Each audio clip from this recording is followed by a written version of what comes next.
Hello friends, I once again welcome you to my channel Chemistry with Shambhavi Avasti. We are going on with our isomerism series and today we will be discussing lecture number 4, stereoisomerism. Stereoisomerism. Now what is stereoisomerism? See, stereo means space.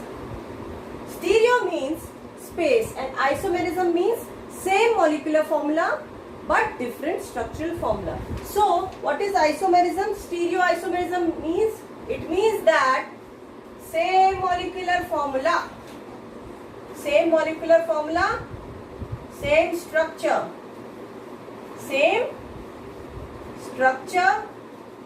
but due to different spatial rearrangements,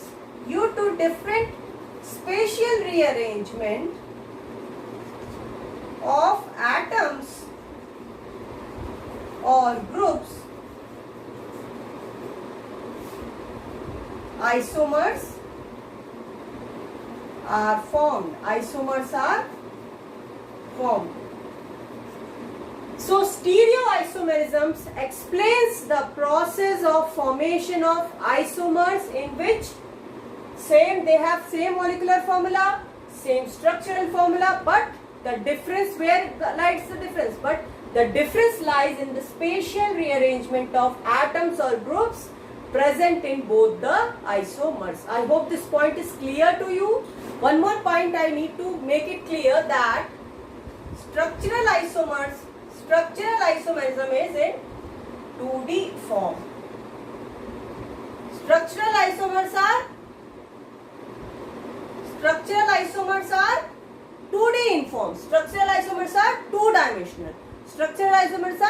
two-dimensional. Whereas stereoisomers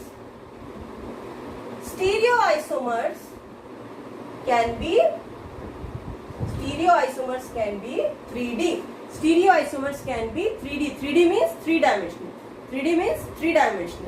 3-dimensional we can't put it on this board because this board will show you only 2D, two-dimensional structures. 3D means it will be a 3D image. Okay. Now we will discuss that how many types of stereoisomers are there. Now this stereoisomerism branch is again divided into two classes. Stereoisomerism branch is divided into two classes. What are the two classes of stereoisomers? First is conformational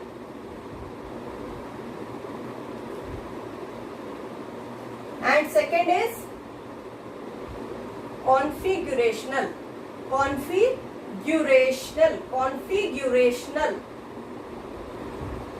Now what is the difference between these two branches? These conformational branches, in this branch we will study about the isomers that are formed due to rotation around sigma bond. These will be formed by rotation. These will be due to the rotation of sigma bond. And here the isomers are known as conformers. Here the isomers are called conformers. And these conformers differ with respect to their position with the other atoms in the molecule. Suppose this is C, this A and this is B. Now this C is one atom away from B. Okay, this C is one atom away from B. So this is its position. So this is its position. Now if you write here, then what will be here? What is now here the position of C? C is next to B. So we are discussing about the position of C with respect to B. Here it is one atom away, here it is one atom away, here it is next to B. Understood, children? So this is how in this conformational isomers we will discuss about it is formed due to the change in the positions of when any atom is rotating on the single bond, then what will happen? The position of the atoms, when this bond will move here, then what will happen? The position of this C, it is with respect to B, changes. The position of C with respect to B changes, and these form of isomers are called conformers. See, suppose we have butane, CH3, CH2, CH2, CH3. Now if you will represent one carbon as this one and other as the point in between. So what will happen? We will take these two carbon. So these two carbons have one H and one CH3 and one C attached to it. The four valencies are fulfilled. So this is the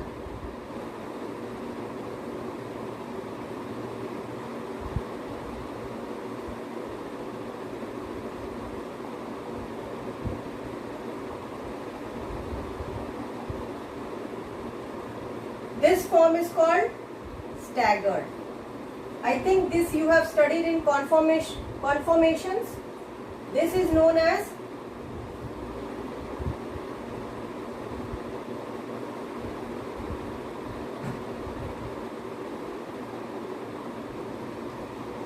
Gauche. This is known as Gauche. And one third form is there.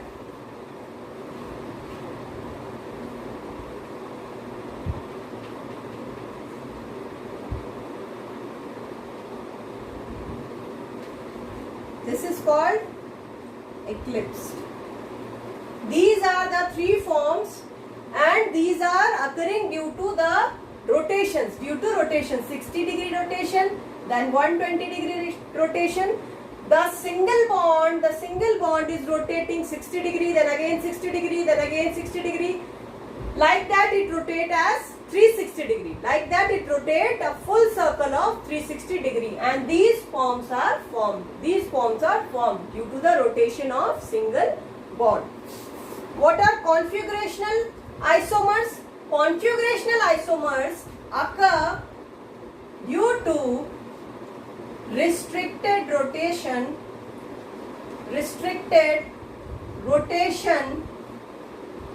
about double bond. Restricted rotation about pi bond or double bond.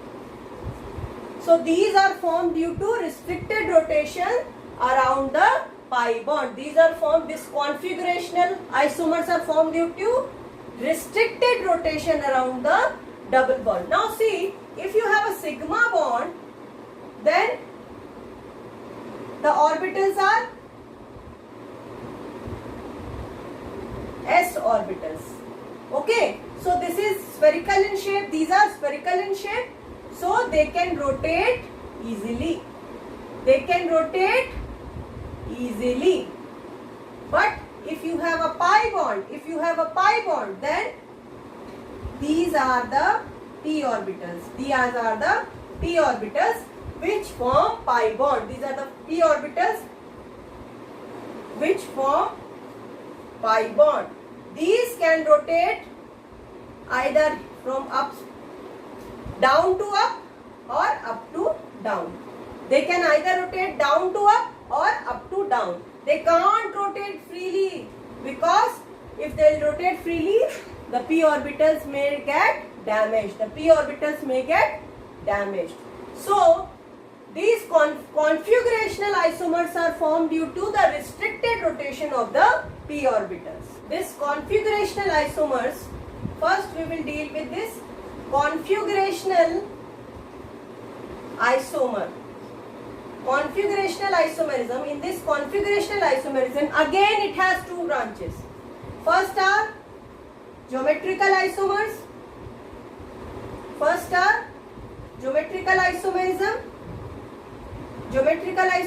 And second is optical isomerism. Today we will discuss about the geometrical isomerism. Today we will discuss configurational isomerisms. First part, that is geometrical isomerism.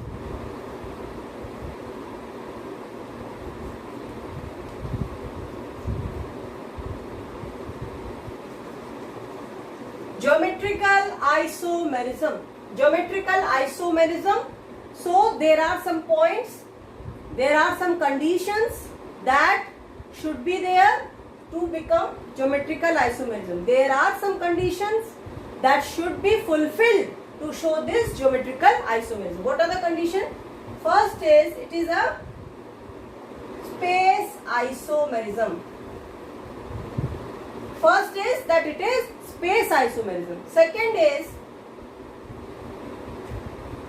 that the compounds having can show this. So compounds having pi bonds such as C double bond C, C double bond N and N double bond N can only show this geometrical isomerism. And the third condition is occurs due to restricted rotation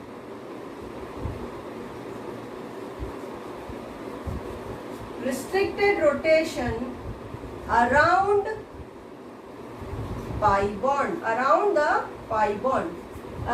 double bond. It occurs due to the restricted rotation around the double bond. These points are clear to you?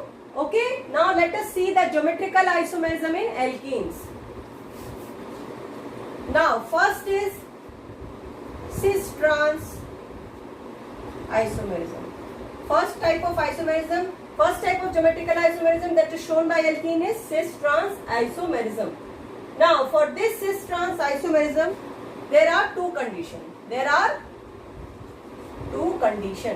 For the alkenes to show this cis-trans isomerism, two condition, only one pi bond, only one double bond. Alkene should have only one double bond. Second, all atoms attached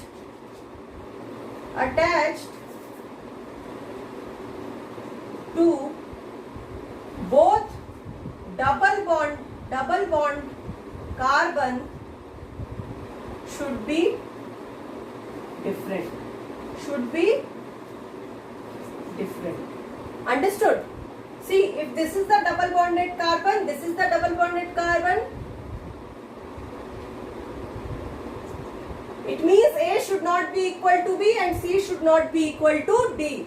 A should not be equal to B and C should not be equal to D. This is the condition. Different groups, C and D should be different, A and B should be different. Now,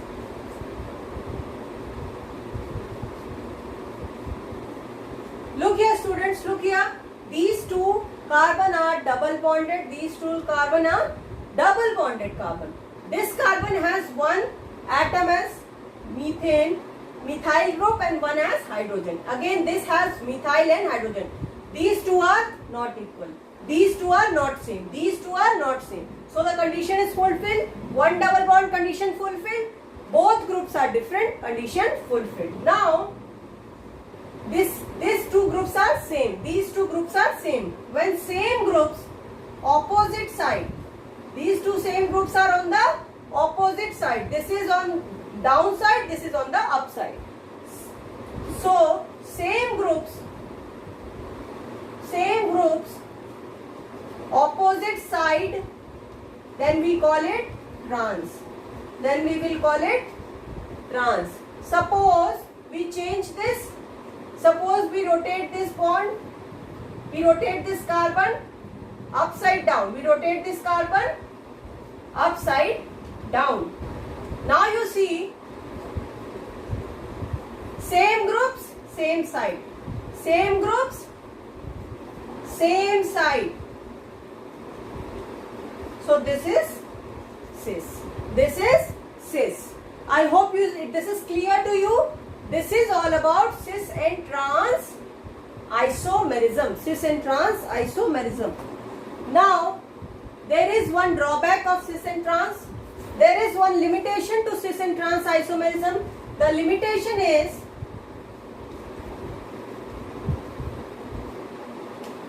both out of both groups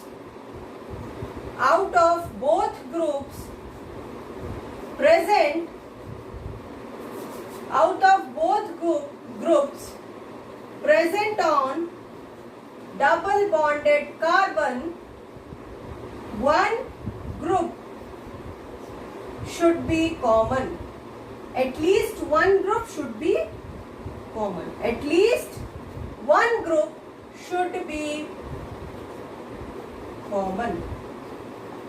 At least one group should be common. At least one group should be common. Okay. See, cis and trans says that same group, same side. So, for having that same groups, the group should be same, no?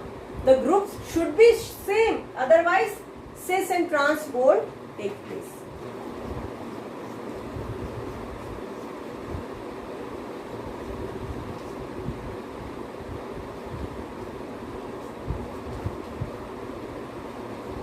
This will show cis-trans isomerism? Yes, because these two are common. Methyl groups are common. And if this methyl groups on same side, this will be cis and the trans form will be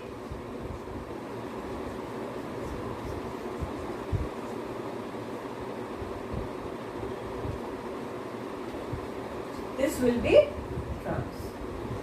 Understood? So, one group, at least one group should be common. Here, only one group is common.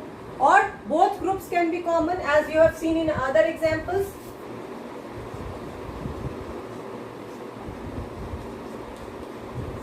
See, both of these groups are common. Both these groups are common. So, this is the limitation. This is the limitation of cis-trans isomerism. So, due to this limitation, other type of isomerism occurs in alkenes, that is called EZ isomerism. EZ isomerism. Alkenes is EZ isomerism. Now, what is EZ isomerism?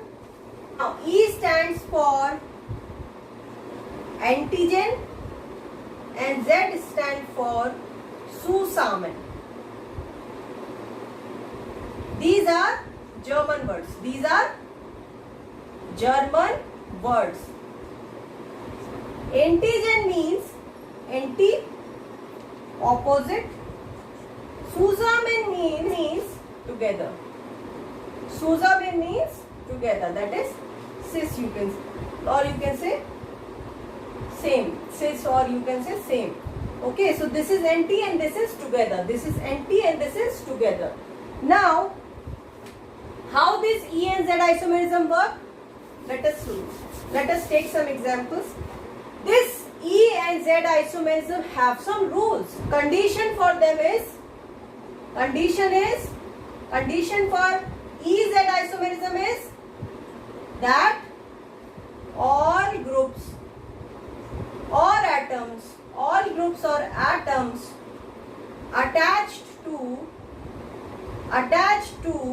C double bond C should be different. Should be different. Okay. So this E and Z isomerism is fulfilling the limitation of cis and trans. Cis and trans, what was the limitation? At least one group on the both doubly bonded carbon should be same. At least one group on the doubly bonded carbon should be same. But here E and Z isomerism, it shares condition is all the groups and atoms present on the doubly bonded carbon should be different. This point is clear to you. Now let us take some examples. Now what does it say? What does E and Z says? It has, first point is give priority. Give priority to groups attached on both carbons. Okay. First point says that you should need to give priority. You need to give priority. The second point says that if first atom of both groups same, if first atom of both group is same, move to next atom for priority. Move to next atom. Move to next atom for priority. Move to next atom for priority. This point is clear. I'll make you understand this. Suppose one group is CH3, other group is C2H5. Understood, students? Now, first C and C are common. Understood? Then second is hydrogen, and then hydrogen, and then hydrogen. But look here. Here the second atom is carbon. Here the second atom is carbon. So which will get the higher priority? This will get the higher priority. This will get the higher priority. I hope the second point is clear. If first atom is similar, go to the next atom. Go to the next atom. Then if suppose the second atom is also same, then go to the third one. Okay. Then set the priority. I hope this point is clear. Now what you will do, let us take some example. Let us take some example and see whether they are E or Z.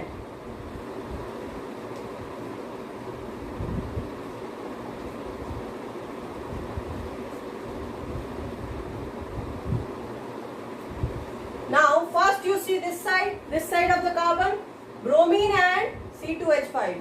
Carbon atomic number is lower than bromine. So this is higher, this is lower. This has higher priority, this has lower priority. Okay. First you decide the priority. This is higher priority, lower priority. Here iodine atomic number more than carbon. So this is higher and this is lower. Now you look here, the higher groups are at the opposite side. Higher groups on both sides are on the opposite side. Lower groups are again on the opposite side. So what will be it? It will be E. This isomer will be E isomer. This will be E isomer. Now what will be the Z form? Rotate one of the carbon. Then what will happen?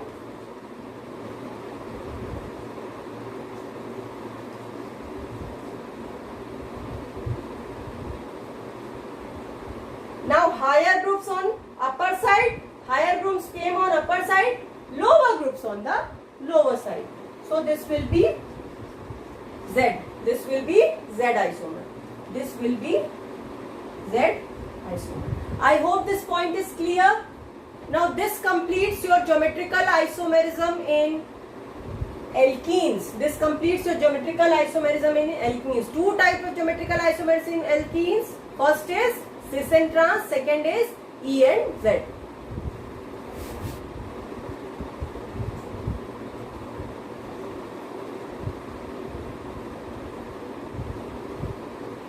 In C double bond N and N double bond N compounds. Geometrical isomerism in C double bond N and N double bond N compounds. Now C double bond N compounds are called oximes.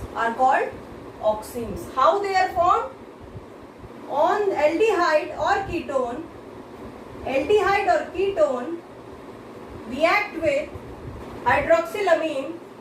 Aldehyde or ketone react with hydroxylamine and form oxime.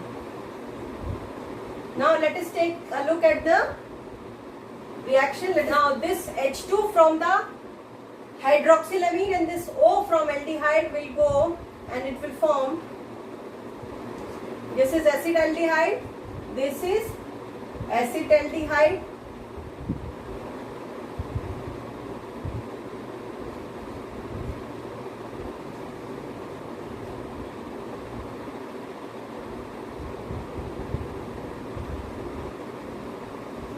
Acetaldehyde oxime.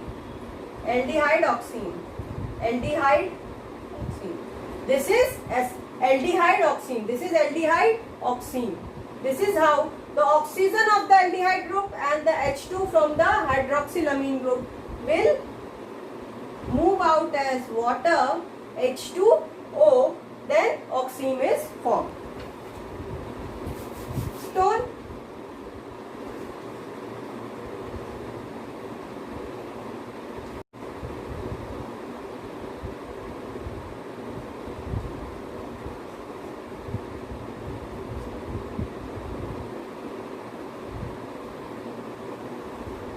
Then what will occur? This will give minus H2O. It will give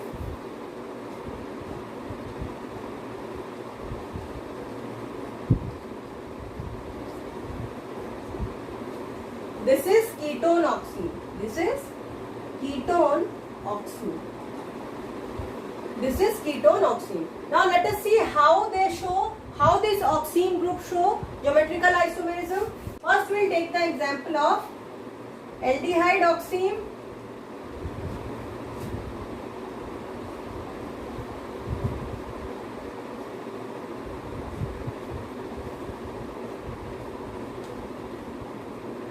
Now see, they show syn and anti-isomerism. They show syn and anti-isomerism. When H and OH in aldehyde oxime lie on same side. Lie on same side. What lie?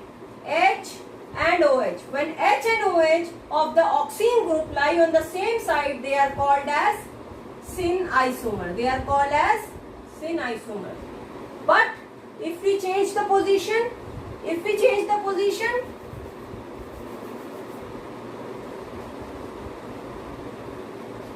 they lie on different side, then it will become anti. Then it will become the anti-isomer. Then it will become the anti-isomer. I hope this point is clear. Aldehyde oxime, if the H and the OH lie on the same side, syn isomer. If they lie on different side, anti-isomer. If they lie on same side, syn isomer. If they lie on different side, anti-isomer. Now let us move to the ketone oxime.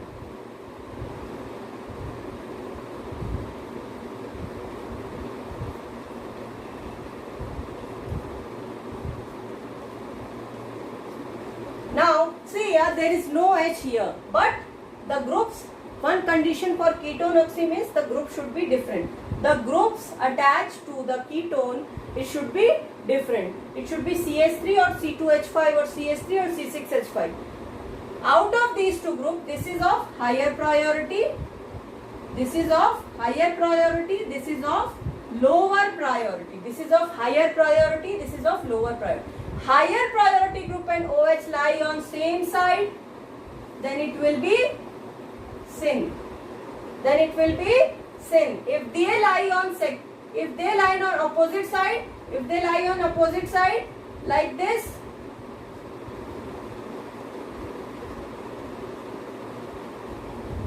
if they lie on opposite side, then it will be anti.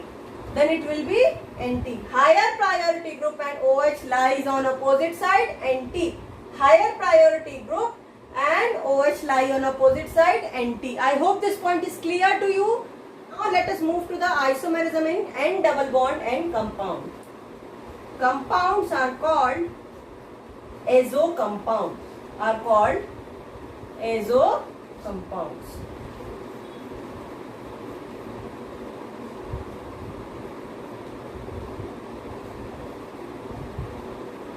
See, both groups on same side. Both groups same side. So it will be syn. It will be syn-azobenzene. Syn-azobenzene. Syn-azobenzene. Okay. Then if this is there,